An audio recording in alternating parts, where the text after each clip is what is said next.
পুলিশদের ঘৃণা করবে সাধারণ মানুষ, বিবেক সম্পন্ন বুদ্ধিজীবীরাও।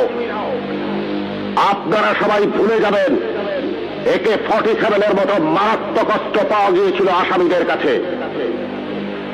যদি জনগণের কাছে ধরা পড়ে ওই আসামিরা গণপিটুনিতে মারা যেত, আপনারাই বলতেন ভালো হয়েছে, পুলিশের কাছে গেলে ছাড়া পেয়ে যেত। একটা কথা মনে রাখবেন, পুলিশ কখনো আসামি ছাড়ে না।